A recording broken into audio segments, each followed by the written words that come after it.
Hello friends, welcome to my channel secret recipe. இன்னைக்கு நம்ம செய்ய போகிற ரெசிபி மட்டன் பிரியாணி. இதுக்கு தேவையான இன்க்ரீடியன்ட்ஸ் மட்டன், தக்காளி, பச்சை மிளகா, பட்டை, கிராம்பு, ஸ்டார் அனீஸ், மராட்டி மொகு, பிரியாணி இலை, இஞ்சி பூண்டு பேஸ்ட், ரெட் சில்லி பவுடர், மல்லி இலை, புதினா, மஞ்சத்தூள், உப்பு.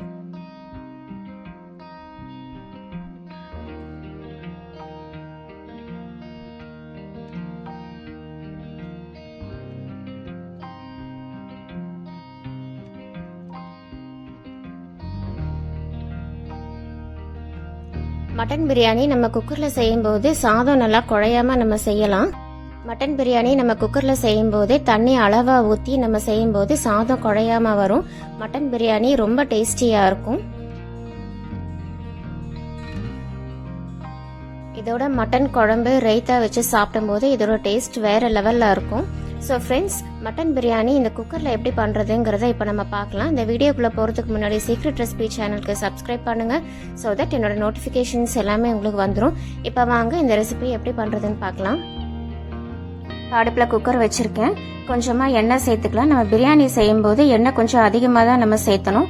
நான் கூடவே நெய்யும் சேர்த்துக்கிறேன். நீங்கள் நெய் கடைசியாக சேர்த்துறதுனாலும் சேர்த்துக்கலாம். நான் இப்போ 5 டேபிள் ஸ்பூன் அளவுக்கு எண்ணெய் சேர்த்துருக்கேன். எண்ணெய் சூடானவுன்னா கடுகு சேர்த்துக்கலாம். கடுகு நல்லா பொரிஞ்சதுக்கு அப்புறமா ஃப்ரெஷ்ஷாக ஒரு கொத்து கருவேப்பிலை சேர்த்துக்கோங்க. இதோட பெரிய வெங்காயம் நீளமாக கட் பண்ணி வச்சுருக்கேன், அதை அது கூட சேர்த்துக்கலாம்.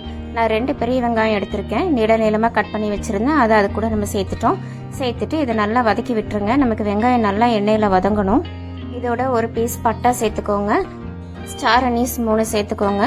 இதோட காஞ்ச ரோஜா இதழ் கொஞ்சமாக சேர்த்துக்கோங்க. அது கூடவே கல்பாசி கொஞ்சமாக சேர்த்துக்கோங்க. சேர்த்துட்டு 4 கிராம்பு போட்டிருக்கேன். அதோட மராட்டி மொக்கு 4 சேர்த்துருக்கேன். அது கூடவே பிரியாணி எல்லாம் 3 சேர்த்துருக்கேன். சேர்த்துட்டு இதை நல்லா வதக்கி விட்டுக்கோங்க. நமக்கு வெங்காயம் நல்லா வதங்கணும். இது ஒரு நிமிஷம் நல்லா வதக்குனதுக்கு அப்புறமா நான் 2 பச்சை மிளகா நீளமாக கட் பண்ணி வச்சிருக்கேன், அதை அது கூட நம்ம சேர்த்துக்கலாம். சேர்த்துட்டு நல்லா வதக்கி விட்டுக்கோங்க. இப்போ இது கூடவே 2 தக்காளி நீளமாக கட் பண்ணி வச்சுருக்கேன், அதுவும் நம்ம அது கூட சேர்த்துக்கலாம். பெரிய தக்காளியாக இருந்தால் நீங்கள் 1 சேர்த்துக்கோங்க. இது நான் சின்னதாக இருந்ததுனால 2 தக்காளி சேர்த்துருக்கேன். சேர்த்துட்டு இதை நல்லா வதக்கிக்கோங்க. நமக்கு வெங்காயம் தக்காளி நல்லா வதங்கணும், அப்போ தான் நமக்கு பிரியாணியோட டேஸ்ட் ரொம்ப நல்லா இருக்கும். ஸோ இது ஒரு நிமிஷம் நல்லா வதங்கட்டும். இப்போ பாருங்கள், நமக்கு வெங்காயம் தக்காளி நல்லா வதங்கி வந்துருச்சு பாருங்கள்.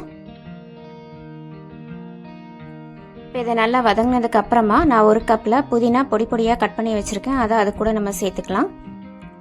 சேர்த்துட்டு அது கூடவே மல்லி இலை பொடி பொடியாக கட் பண்ணி வச்சுருக்கேன், அதுவும் அது கூடயே நம்ம சேர்த்துக்கலாம். நம்ம பிரியாணி செய்யும்போது புதினா மல்லி கொஞ்சம் அதிகமாக போடும்போது நமக்கு பிரியாணியோட டேஸ்ட் ரொம்ப நல்லாயிருக்கும்.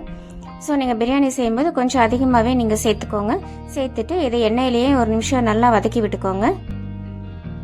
இப்போ பாருங்கள், நம்ம போட்ட புதினா மல்லி நல்லா வதங்கியாச்சு. இப்போ நான் ஏற்கனவே வேக வச்சுருந்த மட்டன் பீஸை நம்ம அதில் சேர்த்துக்கலாம். நான் 1/2 கிலோ அளவு மட்டன் பீஸ் எடுத்திருந்தேன். இது கூட கொஞ்சமாக மஞ்சத்தூள் சேர்த்துக்கலாம்.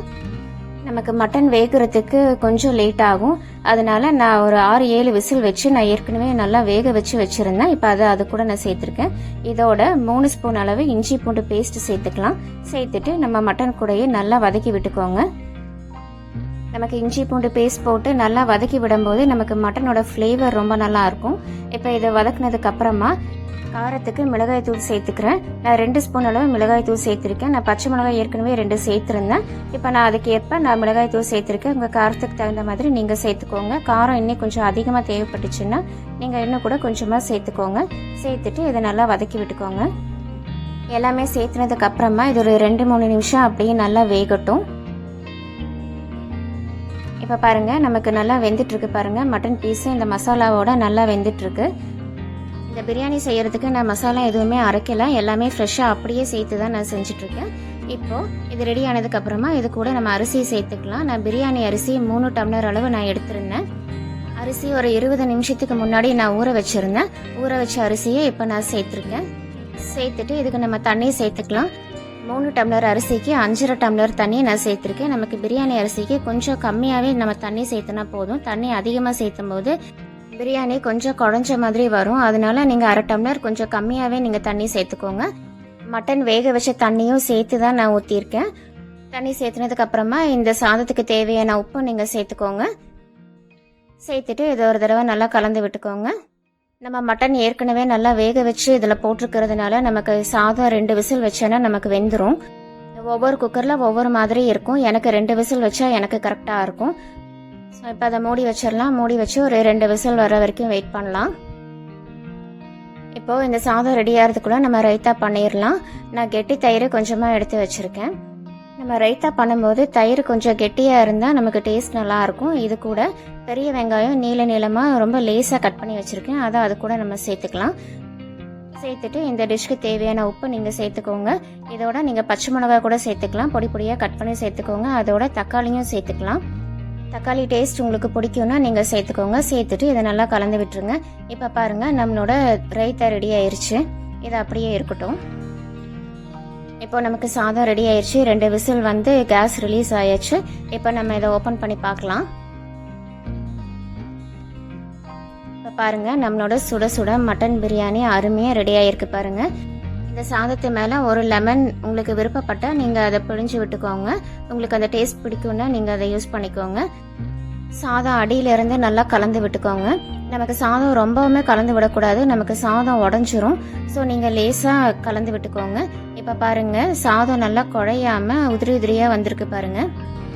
நம்ம தண்ணி கரெக்டான மெஷர்மெண்ட்டில் ஊற்றும் போது சாதமும் நல்லா வெந்துடும், நமக்கு அரிசியும் குழையாமல் இருக்கும். இப்போ நமக்கு சுட சுட பிரியாணி அருமையாக ரெடி ஆயிடுச்சு பாருங்கள். இது டேஸ்ட்டும் ரொம்ப சூப்பராக இருக்கும். இது குக்கரில் செய்கிறதுக்கு ரொம்ப ஈஸி. இந்த மட்டன் பிரியாணி கூட ரைத்தா மட்டன் குழம்பே வச்சு நம்ம சாப்பிடும்போது இதோட டேஸ்ட் ரொம்ப சூப்பராக இருக்கும். நான் அந்த பிரியாணிக்கு எதுவுமே மசாலா எதுவும் அரைக்காம தான் நான் செஞ்சுருக்கேன். ஃப்ரெஷ்ஷாக அப்படியே நான் சேர்த்து தான் செஞ்சுருக்கேன். இது ரொம்ப டேஸ்டியாக இருக்கும். ஸோ ஃப்ரெண்ட்ஸ், இந்த ரெசிபி எல்லாருமே ட்ரை பண்ணி பாருங்கள். நான் கொடுத்துருக்குற அளவில் நீங்கள் செஞ்சு பாருங்கள். இது ரொம்ப டேஸ்டியாக வரும். ஸோ ஃப்ரெண்ட்ஸ், இந்த ரெசிபி எல்லாருமே ட்ரை பண்ணி பாருங்கள். சீக்ரெட் ரெசிபி சேனலுக்கு சப்ஸ்கிரைப் பண்ணுங்கள். ஸோ தட் என்னோட நோட்டிஃபிகேஷன்ஸ் எல்லாமே உங்களுக்கு உடனே வந்துடும். Thank you. Take care. Bye bye.